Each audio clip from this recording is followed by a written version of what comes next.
जय हिंद। आइए current affair topic अभी हम लोग अब डिस्कस करेंगे। ठीक है, आयुष्मान भारत, ठीक है, हेल्थ इंफ्रास्ट्रक्चर मिशन के तहत तमिलनाडु को अभी रिसेंटली ये न्यूज़ में आया है। टू दी कंटेक्स्ट अगर बात करें तो तमिलनाडु को जो है 3000 कह सकते हैं कि करोड़ जो दिया जा रहा है हेल्थ आयुष्मान भारत के तहत जो है हेल्थ इंफ्रास्ट्रक्चर के क्रिएशन के लिए, उसके निर्माण के लिए। ठीक है, क्योंकि बहुत सारे जो है गवर्नमेंट हॉस्पिटल्स में जो है बहुत सारे ऐसे अभी हेल्थ इंफ्रास्ट्रक्चर की कमियां हैं, गैप हैं, उसे फुलफ़िल करने के लिए और नए नए इंफ्रास्ट्रक्चर, ठीक है, को बनाने के लिए, क्रिएट करने के लिए, उसके क्रिएशन के लिए आयुष्मान भारत के तहत जो है तमिलनाडु गवर्नमेंट को जो है अभी केंद्र सरकार के द्वारा अप्रूवल दिया गया है फंड और बजट। देखो तो कुछ थोड़ा हम आयुष्मान भारत के बारे में और इस जो मिशन है Ayushman Bharat health infrastructure mission, इसके बारे में थोड़ा हम जान लेते हैं कुछ बेसिक चीज़ें। ठीक है, जैसे स्ट्रेंथनिंग हेल्थ इंफ्रास्ट्रक्चर, सबसे बड़ी बात है कि देखो कहीं भी अगर अच्छा हॉस्पिटल होगा, अच्छा मेडिकल इक्विपमेंट्स होंगे, ठीक है, हेल्थ प्रोफेशनल तो बाद में आएंगे, जो प्राइमरी रिक्वायरमेंट होती है वो बेड की अवेलेबिलिटी हो गया, मेडिसिन हो गए, जो भी मेडिकल इक्विपमेंट्स होते हैं, इन तमाम चीज़ों की ज़रूरत होना चाहिए और एक इंफ्रास्ट्रक्चर होना चाहिए। और उसके बाद जो है हम प्रोफेशनल की उसमें नियुक्ति करेंगे। ठीक है, लेकिन इंफ्रास्ट्रक्चर की बहुत ज़रूरी है और साथ साथ उसका एप्रोप्रिएट डिस्ट्रीब्यूशन भी हो। आगे हम लोग देखो जानेंगे कि किस प्रकार से, जैसे दिल्ली है तो इस दिल्ली में तो बहुत सारे हॉस्पिटल्स वगैरह अवेलेबल हैं, गवर्नमेंट हॉस्पिटल भी हैं, एम्स वगैरह भी है और प्राइमरी हॉस्पिटल्स भी हैं, और साथ साथ पब्लिक हॉस्पिटल तो इतने हैं ही, साथ साथ प्राइवेट हॉस्पिटल्स भी दिल्ली में बहुत हैं। लेकिन वही आप एक गाँव चली जाएँ, एक ग्रामीण परिवेश, रूरल इंडिया चली जाएँ, तो आपको किसी डिस्ट्रिक्ट में एक हॉस्पिटल मिलेगा, वो भी इतनी सुविधाओं से लैस नहीं होता है। साथ साथ ब्लॉक लेवल पे या पंचायत लेवल पे प्राइमरी जो हेल्थ केयर होनी चाहिए उसकी एसेसिबिलिटी और फैसिलिटी नहीं के बराबर है। ठीक है, तो आयुष्मान भारत जो 5 लाख कह सकते हैं कि अमाउंट तक जो है फ्री इलाज की बात कही गई थी, एक प्रकार से ये इंश्योरेंस कह सकते हैं, जिसमें से 10 करोड़ लोग, जो ऐसे लोग जो पुअर पीपुल हैं, जो vulnerable section of the society है, उनको इस स्कीम के तहत कवर अप किया गया था। ठीक है, तो उसी में जो है यह मिशन के तहत हेल्थ इंफ्रास्ट्रक्चर मिशन के तहत जो है इंफ्रास्ट्रक्चर की क्रिएशन के लिए, फैसिलिटी की क्रिएशन के लिए यह फंड दिया गया है। और आगे है to fill the gap of public health infrastructure, और जो सरकारी, क्योंकि सरकार है तो सरकार में ही इन्वेस्ट करेगी, जो सरकारी गैप है ना जो इंफ्रास्ट्रक्चर में, उसको फिलअप करने के लिए। ठीक है, अब जैसे कहीं जो है 50 बेड के हॉस्पिटल्स हैं तो उसे 100 बेड बनाना चाहिए, कि जैसे जैसे शहरों में पॉपुलेशन बढ़ रहा है, डिस्ट्रिक्ट लेवल पे जैसे जैसे जनसंख्या की वृद्धि होती है तो फैसिलिटी का भी एडवांसमेंट, उसका इंक्रीजमेंट होना चाहिए। ठीक है, उसके बाद है क्रिटिकल केयर। बहुत बार देखते हो कि आप कि अगर प्राइमरी सेंटर में अगर कोई एडमिट होता है, जैसे कहीं कोई एक्सीडेंट होता है, तो उस एक्सीडेंट वाले व्यक्ति को हम प्राइमरी केयर में तुरंत एडमिट करते हैं, जो नियरेस्ट हॉस्पिटल होता है, और वहाँ अगर उसका बचने की संभावना बहुत कम है तो डॉक्टर क्या करते हैं, रेफर कर देते हैं कि चलो इसे कोई बड़े हॉस्पिटल में ले जाओ, ट्रॉमा सेंटर में ले जाओ, भर्ती करो। तो क्रिटिकल केयर फैसिलिटी हर एक डिस्ट्रिक्ट में अवेलेबल होना चाहिए, इसका भी प्रावधान इस मिशन के तहत करने का प्रयास किया जा रहा है। आगे प्राइमरी केयर पर भी बल दिया गया है कि रूरल इंडिया में स्पेशली, शहरों में तो इतने सारे हॉस्पिटल्स हैं, लेकिन जो ग्रामीण क्षेत्र है, रूरल इंडिया है, वहाँ जो है हेल्थ इंफ्रास्ट्रक्चर को और बढ़ाना है। ठीक है, ताकि एक स्पेसिफिक लेवल पे, पंचायत लेवल पे या कुछ ही किलोमीटर के दायरे में जो है कम से कम प्राथमिक जो उपचार केंद्र होते हैं उसकी तो व्यवस्था होनी ही चाहिए। क्योंकि बहुत सारे जो डिजीजेज और जो बर्डन होते हैं वो प्राइमरी केयर अगर उसे सही से मिले तो वहीं उसे निपटा जा सकता है। तो जो टर्सरी और सेकेंडरी केयर की जो हॉस्पिटल्स हैं उस पर बर्डन भी कमेगा और भीड़ भी कमेगा, टाइम भी कम लगेगा, और लोगों की जो पॉकेट मनी है जो हेल्थ पे बहुत अधिक खर्च हो जाती है वो अभी कम होगा। आगे है डायग्नोस्टिक सर्विसेज। ये सब सारी फैसिलिटी ना डिस्ट्रिक्ट लेवल पे क्रिएशन की बात कही जा रही है। आगे है network of laboratories integrated across the countries, और जो भी लेबोरेटरी वगैरह होते हैं, जो लैब वगैरह होते हैं, वो पूरे के पूरे देश में एक दूसरे से इंटरकनेक्ट करने की बात कही जा रही है। ठीक है, कि कहीं का रिपोर्ट हम किसी एक हॉस्पिटल में हम प्राप्त कर सकते हैं डिजिटली। ठीक है, अगर कहीं हमने जांच करवाया है तो उसे कहीं भी हम डिजिटली अप्रोच कर सकते हैं, एसेस कर सकते हैं, अगर वह इंटरकनेक्टेड हो तो।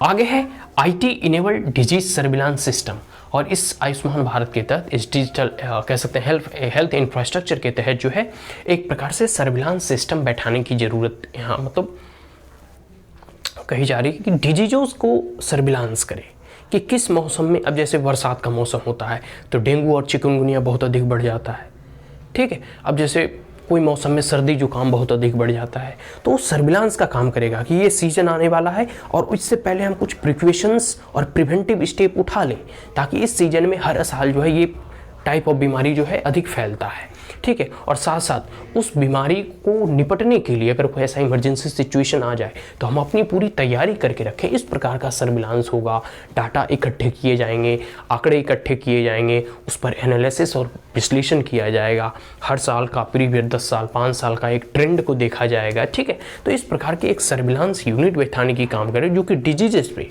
निगरानी रखेगा, कौन सा डिजीज अधिक घातक है, कौन से बीमारी में लोगों की अधिक मृत्यु हो रही है, कौन सा नॉर्मल बीमारी है जो कि आराम से वो प्राइमरी लेवल पे ही डॉक्टर उसे हैंडल कर लेते हैं।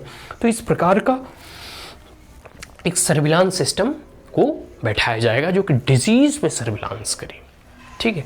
आगे है block level, district level, regional level और नेशनल लेवल। ये बॉटम टू टॉप अप्रोच होगा कि पहले ब्लॉक स्तरीय पे, फिर जिला स्तरीय पे, फिर रीजनल क्षेत्रीय स्तरीय पे, और फिर नेशनल लेवल पे, राष्ट्रीय लेवल पे जो है पूरे के पूरे एक प्रकार से इंटीग्रेटेड होगा, ठीक है, एक दूसरे से कनेक्टेड होगा, इंटरकनेक्टेड होगा, ठीक है। तो ये चीज़ है। आगे है integrated health information portal. Integrated health information portal करने का मतलब कि हेल्थ से संबंधित, स्वास्थ्य से संबंधित, वेलनेस से संबंधित जानकारी एक जगह इंटीग्रेटेड वे में अवेलेबल होगी और एसेसिबल होगी। आगे है कि न्यू इंस्टीट्यूशन सेटअप, नए नए संस्थान को सेटअप करने की ज़रूरत है, जिसमें कि जैसे वायरोलॉजी, जैसे अभी यह वायरस फैला है कोरोना वायरस, इसी प्रकार कई एक ऐसे वायरस हैं जो हमें बीमार करते रहते हैं, तो वायरोलॉजी से संबंधित इंस्टीट्यूशन खोले जाएंगे। रिसर्च एंड डेवलपमेंट पे फोकस किया जा रहा है, रिसर्च प्लेटफॉर्म बनाया जाएगा जिसमें कि WHO का साउथ ईस्ट एशिया रीजन जो है इसकी साथ भी हम लोग रिसर्च वगैरह करेंगे, ठीक है, स्वास्थ्य से संबंधित। आगे है बायो सेफ्टी लैबोरेटरीज भी गठन किया जाएगा, जो कि बायो की सेफ्टी मतलब सेफ्टी सिक्योरिटी से संबंधित जो है, ठीक है, जैसे बायोलॉजिकल वेपन्स वगैरह होते हैं ना, केमिकल बायो, वही है, ठीक है। आगे है फोकस जो होगा कुछ 10 डिस्ट्रिक्ट पे होगा, जो तमिलनाडु के 10 डिस्ट्रिक्ट जो कि अधिक बैकवर्ड है या वहाँ भी हेल्थ का इंफ्रास्ट्रक्चर उतना नहीं है, उस 10 डिस्ट्रिक्ट पे और अधिक फोकस किया जाएगा। आगे है rural and urban health wellness centre की भी स्थापना की जाएगी। देखो, हेल्दी होना अलग बात है, ठीक है, एक प्रकार से आप स्वस्थ हैं, ठीक है, लेकिन आप वेलनेस आपके पास है या नहीं, ये दूसरी बात है, ठीक है। तो हेल्थ एंड वेलनेस सेंटर की भी स्थापना करने की बात कही जा रही है। आगे एक ओवरव्यू दिया गया है कि 70% जो हमारा लोकेशन है, ठीक है, मतलब एक प्रकार से जहाँ की हेल्थ की फैसिलिटी अवेलेबल है, लेकिन उसमें से जो पब्लिक हेल्थ सर्विस है वो 65% जो कि अवेलेबल है रूरल इंडिया में और 87% जो है अर्बन एरिया में। तो अगर अब रूरल और अर्बन से कंपेयर करेंगे तो रूरल इंडिया में स्वाभाविक सी बात है कम फैसिलिटी अवेलेबल है, मात्र 65%। आगे 45% जो है एसेस थ्रू द वॉक, कहने का मतलब 45% ऐसे अभी फैसिलिटी अवेलेबल है जहाँ पे लोग पैदल चलकर दिखाने के लिए जाते हैं, मतलब वहाँ रोड वगैरह की भी एसेसिबिलिटी या फिर ट्रांसपोर्टेशन की अवेलेबिलिटी वहाँ नहीं है, तो सरकार को इसमें एम्बुलेंस वगैरह की भी व्यवस्था करनी होगी, ठीक है। तो ये सब सारे ना एक प्रकार से हेल्थ एंड वेलनेस या फिर कह सकते हैं पूरे के पूरे हेल्थ इंफ्रास्ट्रक्चर के अंतर्गत ही आता है कि आपको लैब वगैरह की तो फैसिलिटी अवेलेबल करानी ही होगी, उसे इंटीग्रेट करके पूरे के पूरे भारत में एक प्रकार से उसका ट्रेंड का एनालिसिस किया जाता है। साथ साथ जो भी उसमें रिसर्च निकल कर आएंगे, जो भी डॉक्यूमेंट आएगा, उसके भी जो हम विश्लेषण कर हम उस पर आने वाले समय के लिए हम उससे सीख लेके अपने आप को प्रिपेयर कर सकते हैं। इसके साथ साथ बहुत सारी ऐसी चीज़ें हैं और मोर और लेस आयुष्मान भारत जो कह सकते हैं ना कि 10 करोड़ ऐसे फैमिली और इसमें 50 करोड़ लोग जो है मतलब इसमें कवर अप होंगे। 10 करोड़ फैमिली का मतलब है 50 करोड़ से भी अधिक लोग, एक फैमिली में 5 लोग मान के चले तो 5 लाख तक का इलाज हो सकेगा, ठीक है। तो इसमें प्राइवेट को भी शेयर मतलब एक प्रकार से शामिल किया गया है। प्राइवेट और पब्लिक जो भी हॉस्पिटल्स हों 5 करोड़ तक अगर आयुष्मान भारत कार्ड बना हुआ है, ठीक है, 5 लाख तक आयुष्मान भारत कार्ड अगर बना हुआ है तो उसमें आपको जो है स्वास्थ्य का एक प्रकार से बीमा कहें, इंश्योरेंस कहें, मतलब स्वास्थ्य का लाभ उतनी रकम तक आप उठा सकते हैं और इसको पे करेगी भारत सरकार।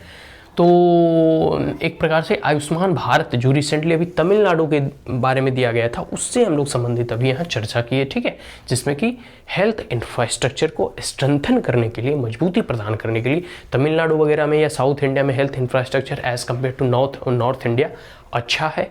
और दूसरी बात है कि वहाँ पॉपुलेशन की डेंसिटी भी कम है, ठीक है, फैमिली प्लानिंग वगैरह भी अच्छा है, एजुकेशन और लिटरेसी भी अच्छी होती है, ठीक है। तो उस प्रकार से वो वहाँ जो है एक प्रकार से फैसिलिटी में और कह सकते हैं जितना भी अभी थोड़ी बहुत लूप होल्स है उसमें और सुधार आएगा, ठीक है। वेलोर वगैरह या फिर बहुत सारे चेन्नई वगैरह वहाँ की फैसिलिटी बहुत अच्छी है हेल्थ से संबंधित, तो उसमें और अच्छा सुव्यवस्थित बनाने के लिए और अच्छा एक प्रकार से कह सकते हैं हेल्थ की फैसिलिटी हर एक प्राइमरी और रूरल इंडिया तक पहुँचे, इसके लिए ये प्रयास किया जा रहा है, ठीक है। तो इस प्रकार के जो है एक और भारत सरकार के द्वारा तो एक और स्कीम लॉन्च किया गया था जिसमें कि डिजिटल हेल्थ आई कार्ड बनने की बात कही जा रही कि जिसमें पूरे के पूरे आपके अब तक मतलब उसे सिर्फ डॉक्टर एसेस कर सकते हैं, कोई अदर व्यक्ति एसेस नहीं कर सकता। अब तक आपको कौन सा बीमारी रहा है, क्या आपका इलाज चल रहा है, वो सब डिजिटली आपका एक अगर आईडी बन जाता है तो उस पर रिकॉर्ड किया जा सकता है। इससे होगा कि बार बार आपको लाइन लगाना, पर्ची बनाना, ये सबसे आप मुक्त हो जाएंगे। आपका जब हिस्ट्री और बायोडाटा अगर डॉक्टर्स को समझना हो तो आपके उस आईडी के माध्यम से जान सकता है, ठीक है। तो ये पूरे हो गए आयुष्मान भारत, ठीक है, स्कीम हेल्थ इंफ्रास्ट्रक्चर मिशन जो रिसेंटली तमिलनाडु के लिए जो है भारत सरकार के द्वारा फंड एलोकेट किया गया। तो एक करंट अफेयर से टॉपिक था, सोचा चलिए इसको डिस्कस करते हैं। So that's all. If you are the first time on my channel then like it, share it as well as subscribe it, also press the bell icon, and if there were any queries, comment, suggestion, advice, you may comment in the comment box. Thank you once again. Have a great day.